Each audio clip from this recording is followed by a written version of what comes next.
मुजफ्फरनगर में राज्य मंत्री कपिल देव अग्रवाल ने विकसित भारत आजीविका मिशन के तहत किए गए नए संशोधनों के फायदे गिनाए। उन्होंने बताया कि इस मिशन के माध्यम से अब मजदूरों को 125 दिन की मजदूरी की गारंटी मिलेगी, जिससे उनकी आय और रोजगार दोनों मजबूत होंगे। कपिल देव अग्रवाल ने कहा कि मनरेगा को बदलकर अब जीरामजी योजना किया गया है, जिसमें मजदूरी दर में 25% की बढ़ोतरी की गई है। पहले जहां मजदूरी 237 रुपए थी, उसे बढ़ाकर 258 रुपए कर दिया गया है। इस कार्यक्रम में जिला पंचायत अध्यक्ष वीरपाल निरवाल, भाजपा जिलाध्यक्ष सुधीर सैनी और रालोद जिलाध्यक्ष संदीप मलिक भी मौजूद रहे। योजना के नाम परिवर्तन को लेकर विपक्ष के विरोध पर प्रतिक्रिया देते हुए उन्होंने कहा कि विपक्ष का काम केवल विरोध करना है, जबकि सरकार विकास के कार्यों में जुटी है और विपक्ष विकास से भ्रमित है। आदरणीय प्रधानमंत्री नरेंद्र मोदी जी 2014 से प्रधानमंत्री से शपथ लेने के बाद गरीबों के लिए बहुत सारी कल्याणकारी योजनाएं लगातार चल रही हैं, जिनमें चाहे पक्के शौचालय हों, पक्के मकान हों, आयुष्मान कार्ड हों,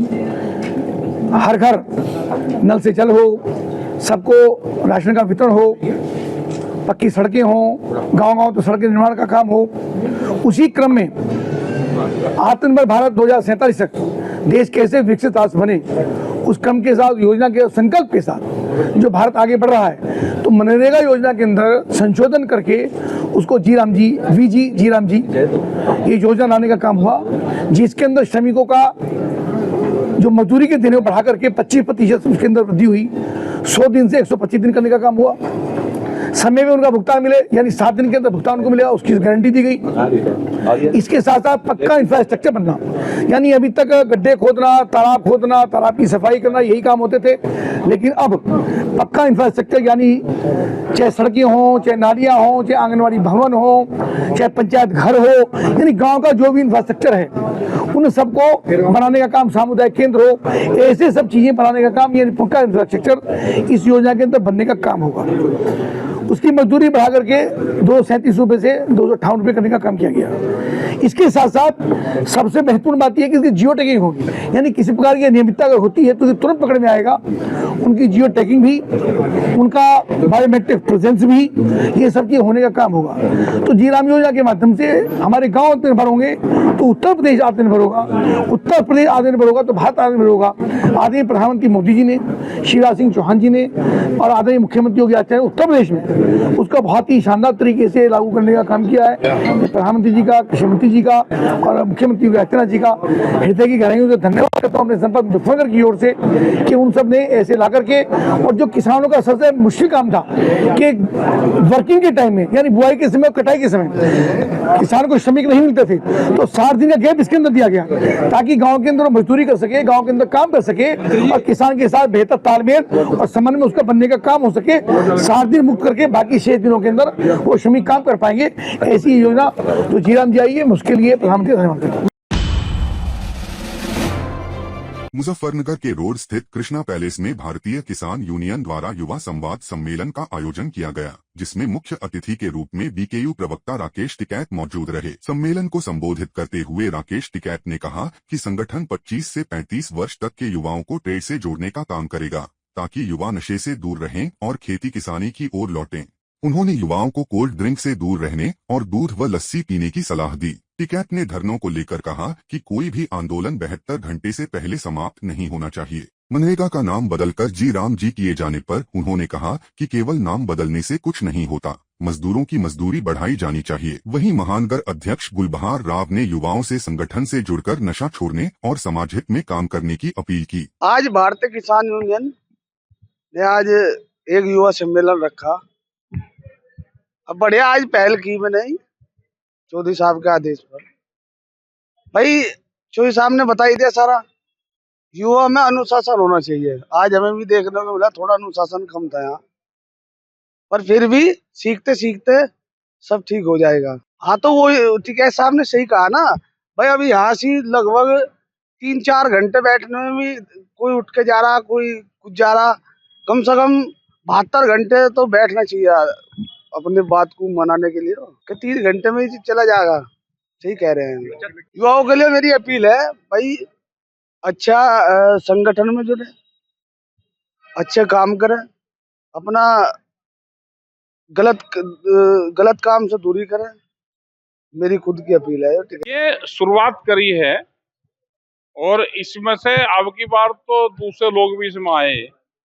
अगली बार से रहेगा कि 25 से और 35 साल की एज के उनको ट्रेंड करना पड़ेगा पहले, फिर उससे छोटे को लेंगे। उनके क्या क्या काम है वे उनको बताना पड़ेगा।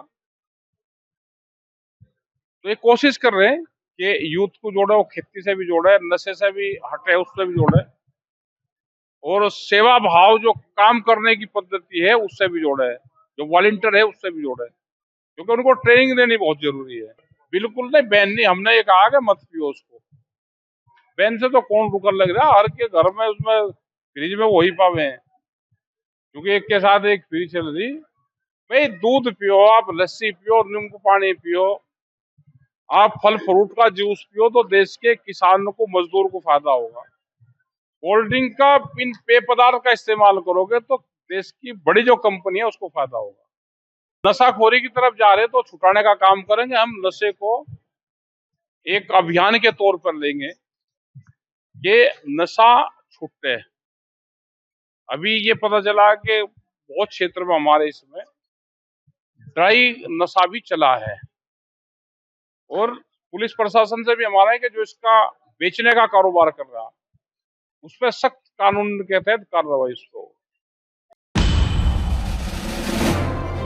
मुजफ्फरनगर में जिला बेसिक शिक्षा अधिकारी कार्यालय में कार्यरत प्रधान सहायक अशोक कुमार मलिक ने अनधिकृत स्थानांतरण और 7 माह से वेतन रोके जाने को लेकर प्रार्थना पत्र सह नोटिस जारी किया है। अशोक मलिक का आरोप है कि उनका स्थानांतरण बिना अधिकार के किया गया, जिसे बाद में सचिव बेसिक शिक्षा परिषद प्रयागराज ने निरस्त कर दिया। बावजूद इसके उनका वेतन भुगतान आज तक नहीं कराया गया। उन्होंने कहा कि कई बार पत्राचार, व्यक्तिगत अनुरोध और उच्च अधिकारियों के आदेश के बाद भी कोई कार्रवाई नहीं हुई, जिससे उन्हें मानसिक और आर्थिक उत्पीड़न का सामना करना पड़ रहा है। नोटिस में चेतावनी दी गई है कि यदि 1 सप्ताह के भीतर वेतन भुगतान और उपस्थिति दर्ज कराने की व्यवस्था नहीं की गई तो वह कार्यालय में ही विरोध दर्ज कराने को मजबूर होंगे, जिसकी पूरी जिम्मेदारी संबंधित अधिकारी की होगी। अशोक कुमार मलिक, मैं कार्यालय जिला बेसिक शिक्षा अधिकारी में मुजफ्फरनगर में प्रधान सहायक के पद पर कार्यरत हूँ। मैं यहाँ बैठने को इसलिए विवश हूँ कि मेरे कार्यालय कक्ष पर ताला लगा दिया गया फिर पुणे बीएसए साहब द्वारा। तो मुझे बैठने की एक तो जगह नहीं है, इसलिए मैं कहाँ बैठूँ। मुझे तनख्वाह भी लेनी, अपनी उपस्थिति करानी, मैं इसलिए भी बैठने का एक कारण है। दूसरी बात यह है कि बीएसए साहब ने मेरा नगर क्षेत्र में ब्लॉक स्तर पर बोलते हैं उसको ट्रांसफर किया था जोन में, लेकिन वो अधिकार क्योंकि बीएसए साहब को नहीं था तो मैं सचिव इलाहाबाद परिषद में चला गया अपना प्रत्यावेदन लेकर। सचिव महोदय द्वारा 30/10/2025 को बीएसए साहब का आदेश ट्रांसफर संबंधी मेरे जो किया गया था वो निरस्त कर दिया गया। उसके बाद आज तक भी न तो मुझे बीएसए साहब ने तनख्वाह दी और ना बैठने के लिए मेरा कक्ष खोला। एक बार खोला फिर ताला लगा दिया 7 तारीख को, पता नहीं क्या करना चाहते हैं, और मेरा वेतन भी अब तक नहीं खोला। अब कमरा बंद है तो मैं यहाँ बैठने को विवश हूँ। मुझे मई के बाद वेतन नहीं मिला, 8वां महीना चल रहा है। मैं आता रहा कार्यालय, पहले तो चार्ज दिया मैंने अपने पद का, क्योंकि एक लेटर निकालना था कि फलाना बाबू को चार्ज दे दीजिए आप, तो मैंने भाई उसका पालन भी किया। समझ चार्ज दे दिया जिसमें 3000 से ज्यादा फाइलें थी, सबकी पेजिंग की और वो दिया। तो मैं निरंतर कार्यालय आ रहा हूँ, लेकिन मुझे हाजिरी नहीं लगाने दी जा रही। अभी भी 15-20 दिन हाजिरी लगी मेरी, फिर काट दी गई। मेरे पास उसका सबूत है, फोटो है मेरे पास उनके।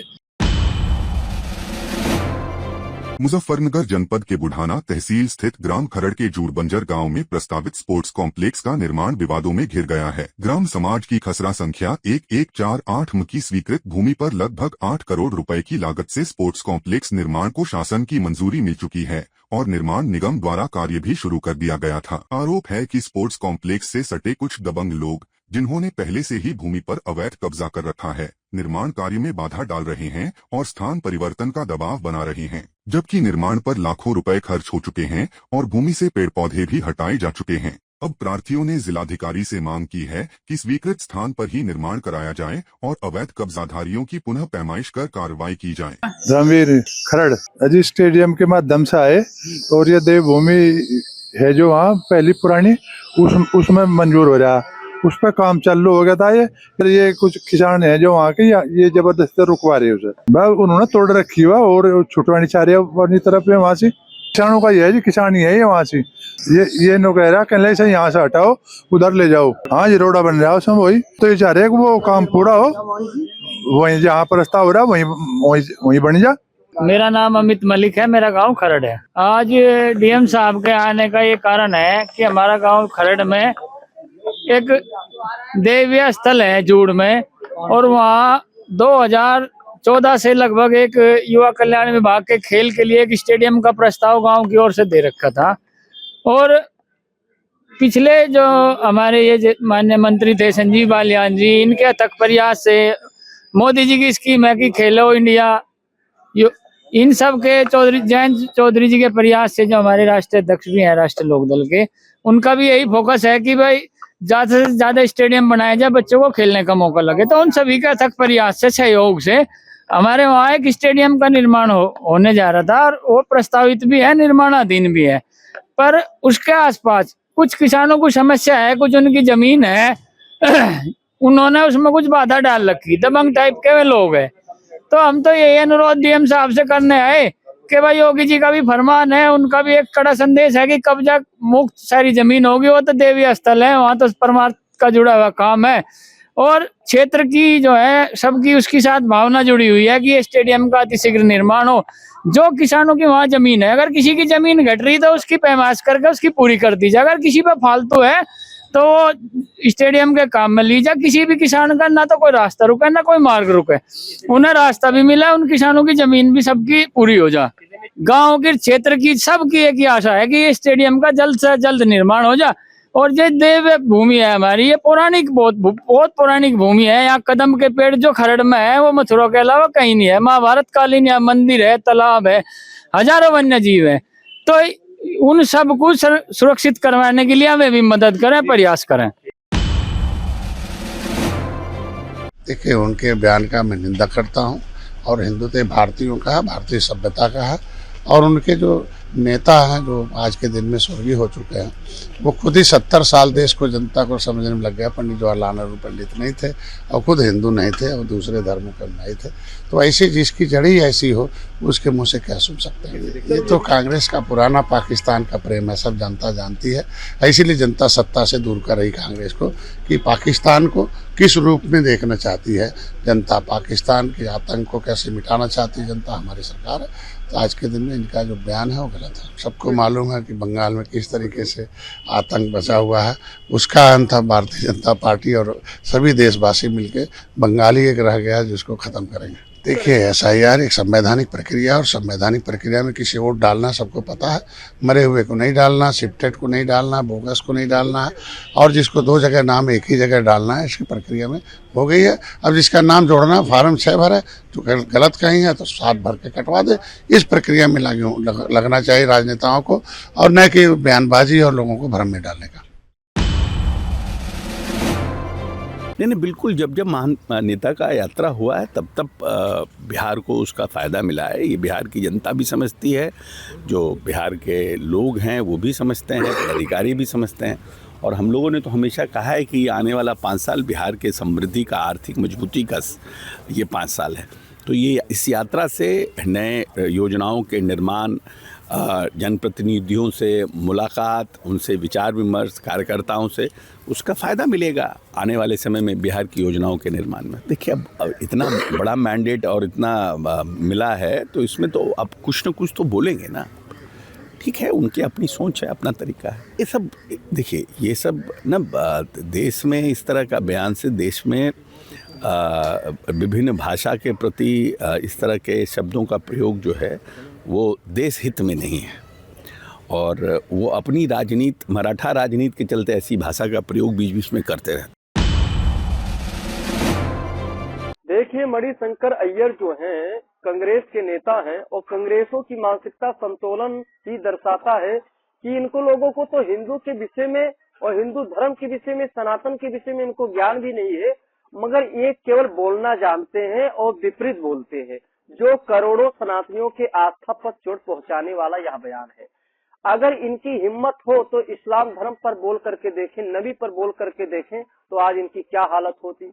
हिंदुस्तान में रह करके जिस तरह मणिशंकर अय्यर जो कांग्रेस के नेता हैं और समाज में रह करके एक सनातनियों की आस्था पर इस तरह इन्होंने बयान दिया है, इनको पूरे हिंदुस्तान से माफी मांगना चाहिए। ऐसे लोग ही केवल सनातनियों के आस्था पर चोट पहुंचाते रहते हैं। मैं बताना चाहता हूं जी, इन्होंने एक बयान और दिया है कि पाकिस्तान से बात चाहिए भारत को, ऑपरेशन सिंदूर के विषय में बोलते हैं और आज हिंदू धर्म के विषय में बोले हैं। हम सभी साधु संत इनके बयान से आहत हैं और इनको हिंदुस्तान से माफी मांगना चाहिए। हिंदू धर्म के ये है ही नहीं, हिंदू धर्म के होते तो ज्ञान होता, मगर ये हिंदू धर्म को लेकर के इन्होंने जो कहा है कि ये पागलपना है, ये हिंदू धर्म, इनकी मानसिकता संतुलन ही ठीक नहीं, इनको ये अस्पताल की जरूरत है। आगामी माघ मेले को दृष्टिगत रखते हुए, जिसमें श्रद्धालुओं की भारी भीड़ आने की संभावना है, अयोध्या धाम में प्रवेश के जितने भी रास्ते हैं उन सभी रास्तों पे चेकिंग बढ़ा दी गई है। सभी गाड़ियां चेकिंग करने के उपरांत ही अयोध्या धाम सीमा में प्रवेश कर रही हैं। साथ ही हमने संपूर्ण अयोध्या धाम क्षेत्र को कई जोन एवं क्षेत्रों में बांध रखा है और उसमें पर्याप्त पुलिस बल की ड्यूटियां भी लगाई गई हैं। साथ ही सीसीटीवी के माध्यम से हम लोग सतत निगरानी रख रहे हैं। साथ ही जितना हमारा रिवराइन एरिया है वहाँ पे जल पुलिस और पीएसी की जो बोट्स हैं वो लगातार गश्त कर रही हैं, जिससे कि किसी तरह की अप्रिय स्थिति उत्पन्न हो।